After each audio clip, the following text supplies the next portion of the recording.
Il existe de nombreux problèmes non résolus en mathématiques et un certain nombre d'entre eux admettent cependant une conjecture.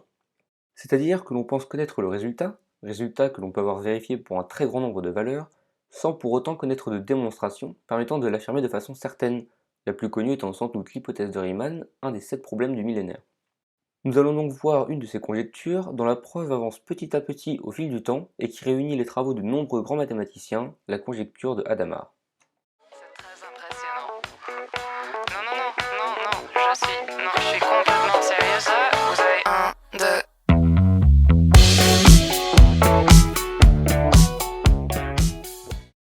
Voici un échiquier carré 4x4 qui semble colorié de façon chaotique, mais qui possède en réalité une propriété bien particulière. Lorsque l'on prend deux lignes au hasard et qu'on les met côte à côte, il y aura toujours deux colonnes formées d'une unique couleur et deux colonnes formées d'une case bleue et d'une case orange. En 1893, le français Jacques Hadamard se demande s'il existe un échiquier de taille n fois n possédant cette propriété pour tous les entiers naturels. Afin de formaliser un peu plus ces échiquiers, on peut remplacer les cases bleues par 1 et les cases oranges par -1, afin d'obtenir une matrice. Une matrice n'est en fait qu'un tableau rectangulaire dans lequel se trouvent des nombres.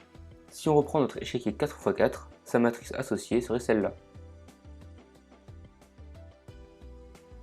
Hadamard affirme quelques temps plus tard: j'ai formé des déterminants réels pour n égale 12 et 20, sans avoir pu néanmoins reconnaître d'une façon certaine s'il en existe chaque fois que n est divisible par 4. Citation reformulée plus explicitement par Raymond Palais une quarantaine d'années plus tard de la manière suivante: pour tout entier n strictement positif, multiple de 4, il existe une matrice de Hadamard d'ordre n.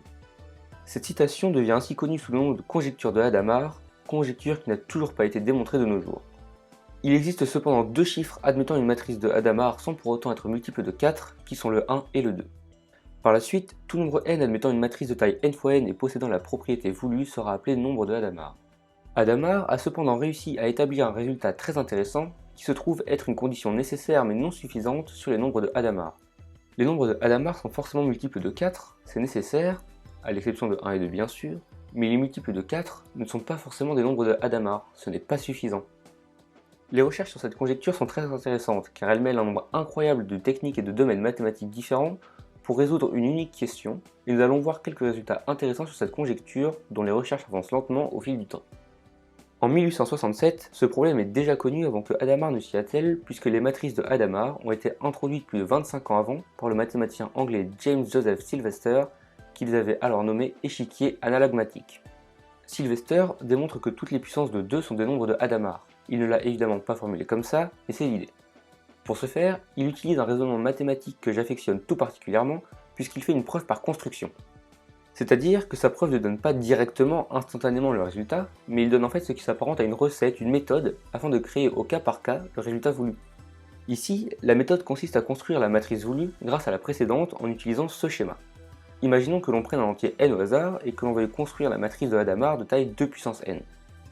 Pour ce faire, on crée une nouvelle matrice avec 3 fois la matrice de Hadamard de taille 2 puissance n-1 qui correspond au A, et une fois la matrice de taille 2 puissance n-1 fois -1 qui correspond au -1.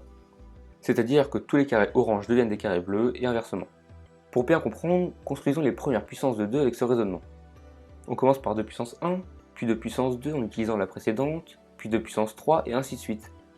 En faisant cela, on peut assez facilement se convaincre que notre nouvelle matrice est bien une matrice de Hadamard, et on va prendre la matrice de taille 16 pour que ce soit plus clair. Si les deux lignes sont dans la même moitié horizontale, c'est-à-dire en haut ou en bas, la moitié gauche des colonnes comporte bien autant de colonnes de couleurs identiques que de colonnes avec des couleurs différentes, puisque ce sont deux lignes issues d'une matrice de Hadamard de taille 2 puissance n-1, et on peut faire le même raisonnement de l'autre côté. Donc il y a bien autant de colonnes de couleurs unies que de colonnes à deux couleurs.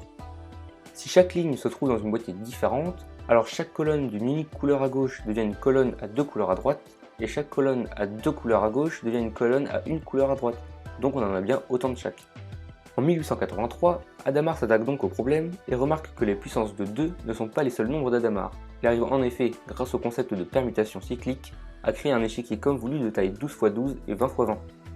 En 1898, le mathématicien Umberto Scarpis nous donne une condition suffisante sur certains nombres bien précis, mais il faut d'abord définir la notion de nombre premier. Un nombre est premier si le seul moyen d'écrire ce nombre avec une multiplication est 1 fois lui-même, ou lui-même fois 1. Autrement dit, un nombre premier n'est divisible par aucun autre nombre plus petit que lui. 12 n'est pas premier, car car il est divisible par plusieurs nombres autres que 1 et lui-même. 13, en revanche, est un nombre premier. Il ne peut être divisé par aucun nombre plus petit que lui. Revenons à notre résultat. Scarpis nous dit que si n est multiple de 4 et que n-1 est premier, alors n fois n-1 est un nombre de Hadamard. Un résultat assez étonnant qui provient une fois de plus d'une preuve par construction et qui est intimement relié à la construction de la matrice 12 x 12 de Hadamard et du concept de permutation cyclique. Plus de 30 ans ont passé et un nouveau résultat introduit par le professeur Edwin Gilman fait son entrée en scène. Ce résultat est très intéressant puisqu'il vient supporter celui apporté par Scarpis. Si n est multiple de 4 et que n-1 est un nombre premier, alors n est un nombre de Hadamard. 3 ans après, en 1933, une nouvelle trouvaille nous rapproche encore de la conjecture initiale puisque Paley, mathématicien dont nous avons déjà parlé, démontre un théorème plus fort que celui de Gilman et qui l'englobe.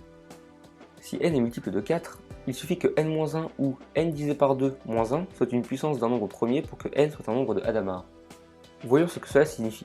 Si un nombre est puissance d'un nombre premier, alors il peut s'écrire sous la forme d'une multiplication qui contient un unique nombre premier p autant de fois que l'on veut.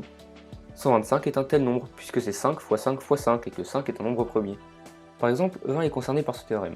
20 est multiple de 4 car 20 est égal à 4 fois 5 et 20 divisé par 2 moins 1 est égal à 9 et 9 est une puissance d'un nombre premier puisque 9 est égal à 3 fois 3 et que 3 est premier. Ainsi, 20 est un nombre de Hadamard, comme l'avait trouvé Hadamard. Les recherches sur cette conjecture ne s'arrêtent pas là, mais elles nécessitent quelques connaissances supplémentaires qui rallongeraient la vidéo de plusieurs dizaines de minutes. C'est pourquoi, si vous voulez aller plus loin, je vous mets en description un article sur lequel je suis tombé en préparant cette vidéo et qui introduit l'arithmétique modulaire, approfondit le concept de matrice, montre quelques applications de ces résultats et plein d'autres sujets très intéressants sur la conjecture de Hadamard. Cette vidéo avait aussi pour but de montrer qu'un résultat, en l'occurrence la preuve de la conjecture de Hadamard, ne repose que très rarement sur les épaules d'une seule personne. Malgré plus d'un siècle et demi de recherche par des mathématiciens très reconnus, nous n'en savons pas beaucoup plus que ce que je vous ai présenté. Les quelques résultats restants sont presque tous exposés dans les différents articles que je mets en description et je vous conseille vivement d'aller y jeter un œil. Sur ce, à plus!